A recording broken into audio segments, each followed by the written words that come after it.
gente, tudo bem? Começa agora mais um podcast TCE Esportes, da Diretoria de Comunicações e Mídias do Tribunal de Contas do Estado de Sergipe.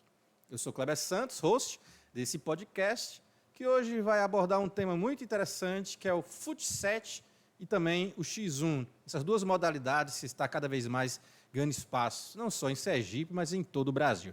E para falar sobre esse tema, eu trouxe aqui um convidado, é o goleiro da equipe Geração do Bem, Albert Julião, de 21 anos, que vai falar um pouco sobre essas duas modalidades, a sua experiência, e vai deixar a par da gente um pouco sobre esses dois temas.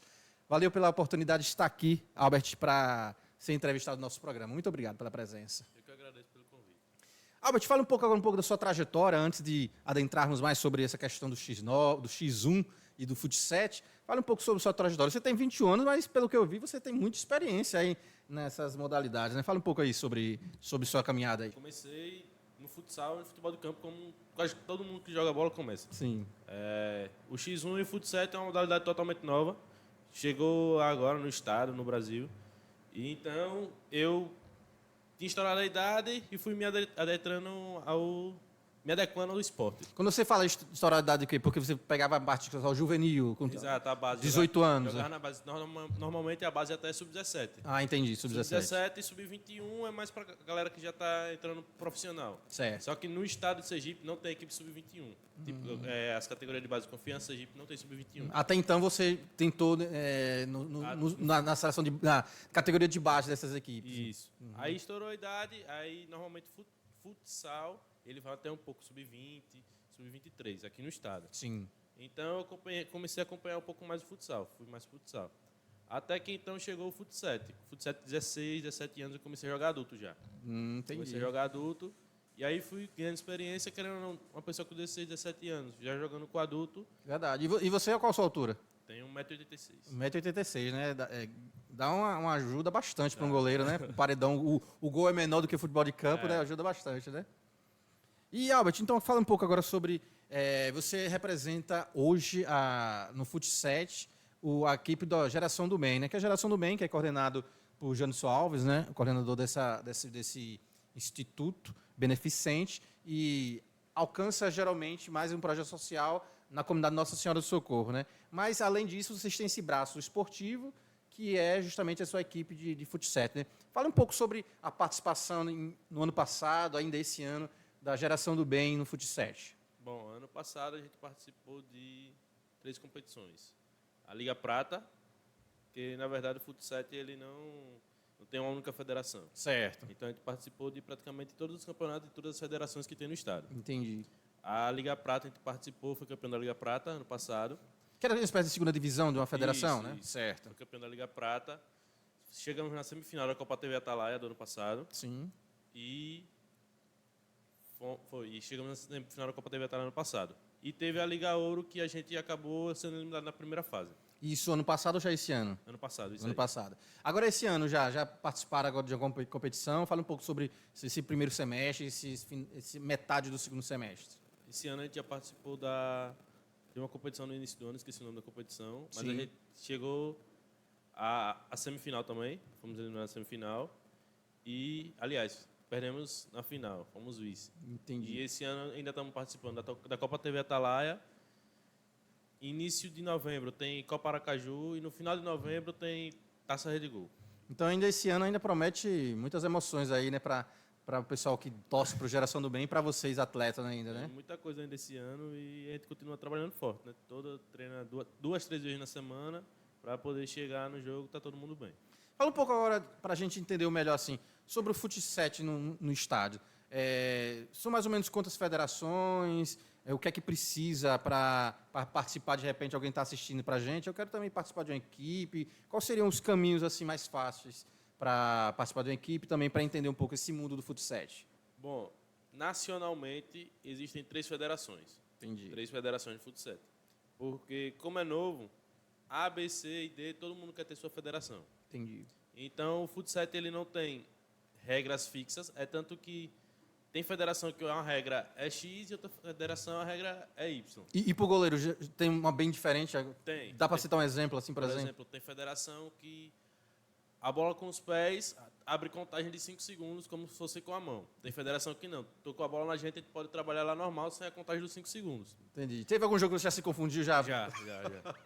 Já teve tiro livre direto por causa disso. Que eu acostumado. Eu tô em qual campeonato agora, né? Eu acostumado a tipo, receber a bola, fazer aquela velhaceira. E o árbitro abre contagem, a gente não vê. Entendi. Porque, tipo, ele abre contagem sem apitar. Então ele só levanta a mão. Normalmente não era pro árbitro.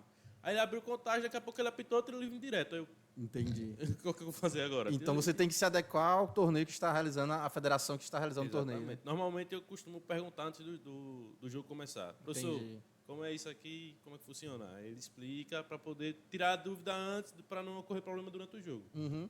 Porque só para você ter ideia, por exemplo, você mesmo falou, a terceira competição que vocês vão participar agora é já de outra federação, né? Federação. Então, justamente, a pessoa tem que estar muito antenada para saber qual federação é o torneio que está participando. E fala um pouco agora sobre o X1. Você também é goleiro de alguns jogadores aí, de algumas partidas aqui no estado, e você disse até recentemente, até ontem, participou de uma partida. Fala um pouco como esse universo do X1 para a gente entender. Que X1, já para adiantar, né, é quando um jogador desafia outro e numa partida de dribles para fazer gol e também, obviamente, tem seus respectivos goleiros, né? Exatamente. Bom, o X1 começou no meio da pandemia. Entendi. Começou no meio da pandemia, muitos jogadores sem jogar. Começou com uma brincadeira lá em Recife. Uma brincadeira. Ney Silva, ele se começou. destacou bastante, né, influenciador digital, né? Ele começou lá na época da pandemia mesmo. Então, tipo, um desafiava o outro brincando. E acabou que isso aí acabou sendo uma profissão para muita gente. Entendi. Principalmente muitos jovens. Sim. E lá em Recife, principalmente, muitos jovens estão saindo da droga, desse caminho para encontrar o X1 de lado. O futebol, que é um esporte coletivo, praticamente fica quase individual. Exatamente. O X1, tirando, obviamente, a parceria com o goleiro, né, que tem ele. Mas geralmente não são goleiros fixos, quando você tem algum parceiro, ou é um pouco aleatório? Como é essa questão? Normalmente é fixo. Normalmente é fixo, assim. Porque, geralmente um jogador já tem fixo um parceiro, né? Um goleiro de confiança. Uma pessoa de confiança. Porque, tipo, você tá bem, mas eu confio em você. O jogador precisa confiar no goleiro. Porque, tipo, às vezes perde uma bola lá na frente, ele confia em mim. Entendi. É 50-50 o jogo. Entendi. Então tem que ter a sintonia os dois e não tem pra onde correr. E jogada ensaiada? Dá para também ter jogada ensaiada? Tem. Conta aqui pra gente assim, uma jogada assim que as pessoas acompanham a partida vão saber. Mas só pra gente entender mais ou menos, diga um tipo de jogada ensaiada que dá para fazer com um jogador nesse X1. Jogada de fuga. Tipo, normalmente, às vezes, tem jogador que marca pressão. Certo.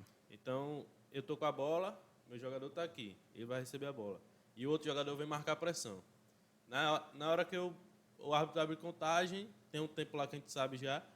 Entendi. Quando ele bate esse tempo, meu jogador já sai na frente. Entendi. Daqui que o jogador tá marcando, que ele vira o corpo e vai acompanhar ele, já perdeu o tempo. Então, na hora Você da manda fuga, tipo de cobertura. exatamente, cobertura. no ponto futuro já. Ponto futuro. A bola já chega boa para ele finalizar. Ah, legal, deu para entender. Olha, a gente já está entendendo já algumas táticas. E entre o Fut7 e o X1, o que é que você prefere e quais são as principais diferenças? Obviamente, né, Fut7 com 7 jogadores, o X1 com 1, mas além dessa questão de quantidade, assim, qual a maior diferença que você sente assim, na partida? E a que você prefere, tem o seu gosto pessoal? Bom, o Fut7 ele é um jogo mais tático.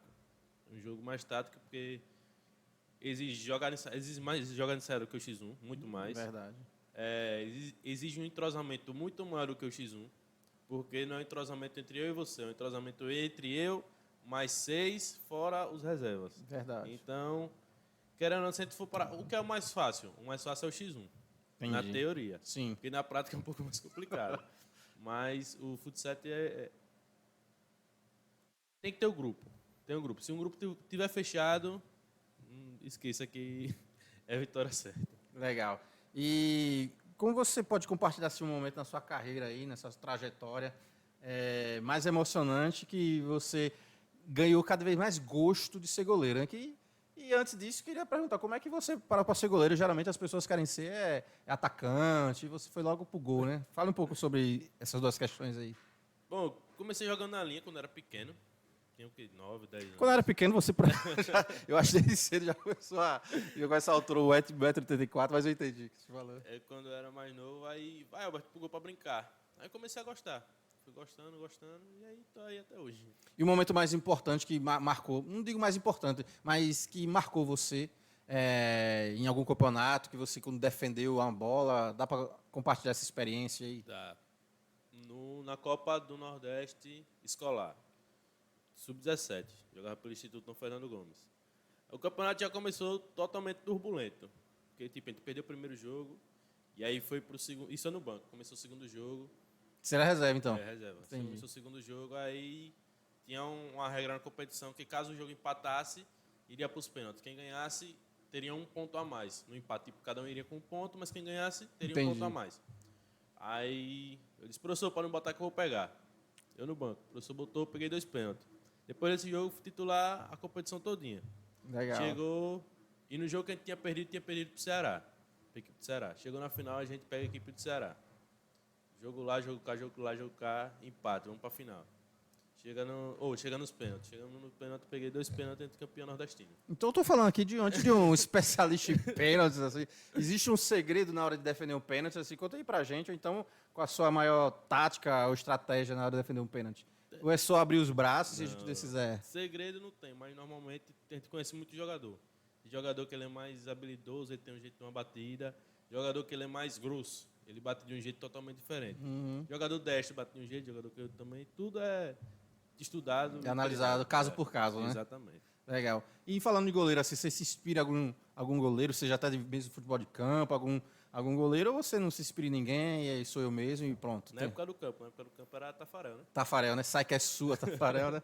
E era bom, defendia bem pênalti, né? Tafarel, essas coisas todas, né? Legal. Então agora uma dica aí para um jogador que de repente está em casa, não está participando nem de futsal, nem de X1, assim, e é goleiro. E qual a dica que você dá para essa pessoa que quer virar goleiro, quer se destacar aqui no estado e quem sabe depois em outras partes aí do país? Treino. O segredo de tudo é treino. Não adianta esperar que a oportunidade caia do céu e no que não vai cair. É treino. Eu tiro, por exemplo, quando eu entrei no Geração. Certo. Eu entrei no Geração um pouco depois da pandemia. Eu estava sem treinar, estava sem clube e o Geração estava começando também. Sim. Eu disse, tem vaga para mim aí? Os caras disseram, tem, vem para cá. Pronto, comecei a treinar e aí tudo que a gente planta, a gente colhe. Então, trabalho. Tem que treinar. Tem como treinar goleiro sozinho? Se tem uma dica assim para treinar o goleiro treinar sozinho? De repente, pô, tô sozinho em casa, não tenho nenhum colega, amigo para jogar, para treinar comigo. Tem alguma dica aí para fazer esse treinamento sozinho? Você tem como? Ou é mais difícil? É complicado. Né? Complicado. Pode treinar a parte física. Entendi. Parte física que muita gente acha que não, mas é muito importante para goleiro. Porque querendo ou não, a gente que começa o treino, primeiro a chegar e o último a sair. A gente chega, o jogador não chega ainda, a gente já está lá treinando. O jogador vai embora, a gente está lá treinando ainda. Então a parte física é totalmente importante. Entendi. E nem pegando o goleiro jogando a bola na parede, não é a mesma coisa, né? Mas não é a mesma coisa. Mas tipo, dá para questão de reação, de reflexo, né? Treinar um pouquinho. E a questão de intensidade do goleiro, realmente, que às vezes o jogador acaba o treino e às vezes vai querer treinar falta. E precisa do goleiro para estar lá, né? Então, realmente, ele sempre fica o último. Te fale sobre onde você quer chegar, seu futuro, qual a sua expectativa aí no futebol, ou não, é apenas um hobby misturado com profissão, mas que você quer se dedicar a alguma outra área, até porque você é muito novo ainda, 21 anos aí. Fala um pouco aí sobre sua expectativa aí.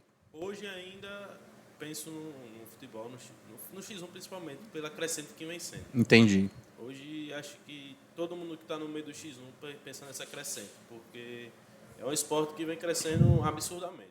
O que se destaca mais é Recife, em Pernambuco, né? As equipes mais fortes estão lá no Pernambuco. Entendi. Então, o X1 sergipano é muito forte. É muito forte o sergipano. Se a gente for comparar para algumas equipes do Nordeste.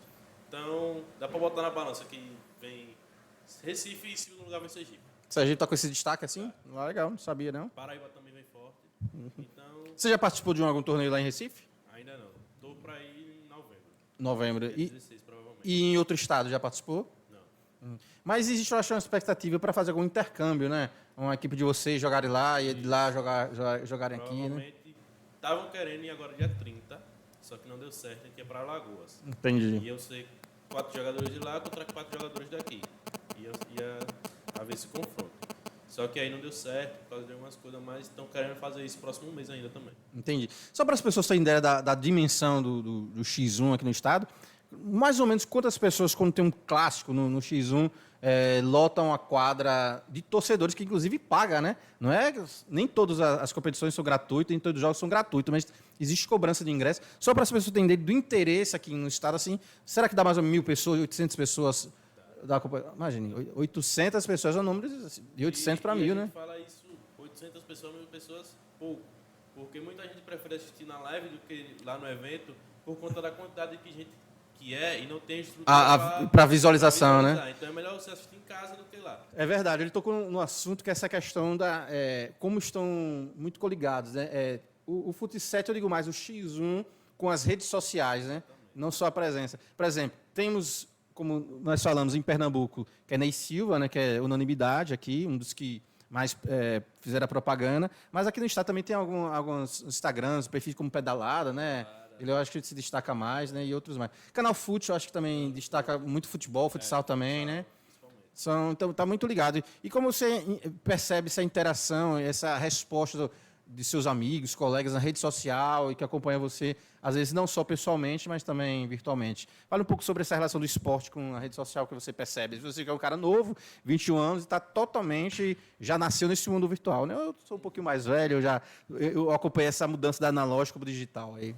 A gente percebe quando a gente chega na rua e pessoas que a gente nunca imaginaria que ele conhece por causa daquela telinha ali daquele celular. Legal. Então, tipo, já vi você no Instagram de Pedalada. Entendi. Então, isso acaba sendo normal pra gente.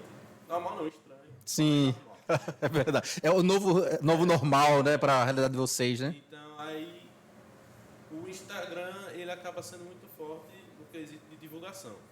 Por exemplo, existe um grupo hoje que organiza jogos para o estado. Entendi. Então, tipo, a Pedalada, veja aí para organizar tal evento. Uhum. Sim, esses canais já fazem parceria com os organizadores dos eventos, né? Então, ocorre evento que, tipo, o ingresso é 15, 20 reais, a galera paga com mais prazer e vai assistir tranquilamente. E lota. E não tem um evento que não dê menos de 500 pessoas. Isso é...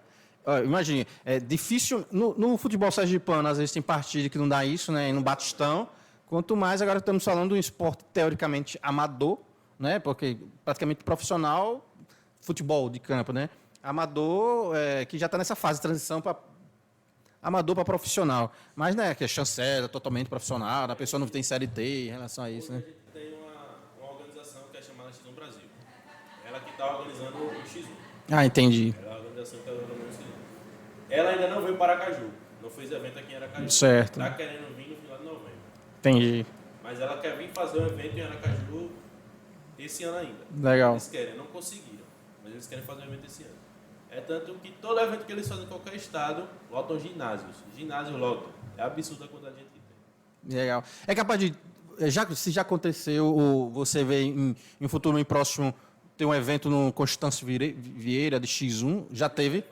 Querem fazer lá, né? Mas já teve, acredito não, né? Imagine lotar aquilo. Então, eu acho que o dia que acontecer isso, eu acho que vai ser tipo a chancela do crescimento, da explosão do X1 no estado, né? Legal. Alves, obrigado pela nossa entrevista. Acho que passou rápido, mas tenho certeza que os nossos internautas ficaram entendendo um pouco mais sobre esse mundo do Fut 7, também do X1. Muito sucesso aí na Geração do Bem, Obrigado. Também nos seus parceiros de X1. E pode contar conosco na divulgação. E obrigado por ter vindo aqui na nossa entrevista. Eu que agradeço pelo convite. Valeu. É isso aí, pessoal. Você assistiu mais uma entrevista do nosso podcast TCE Esporte. Só destacando que o intuito dessa temática do esporte estar aqui no TCE é justamente tentar aproximar a sociedade do Tribunal de Contas e pessoas que até então não acompanhavam notícias do tribunal, hoje acompanham porque agora está trazendo a realidade talvez do esporte, também às vezes da saúde, da cultura, para a realidade deles. Agradecemos a participação da nossa equipe técnica, né, Samuel Aragão e também Marcos Paranho, também nossos Paranhos e também nosso produtor Gilto Braz. E em breve, na próxima semana, teremos mais outro entrevistado no nosso TCE Esporte. Até mais, tchau, tchau.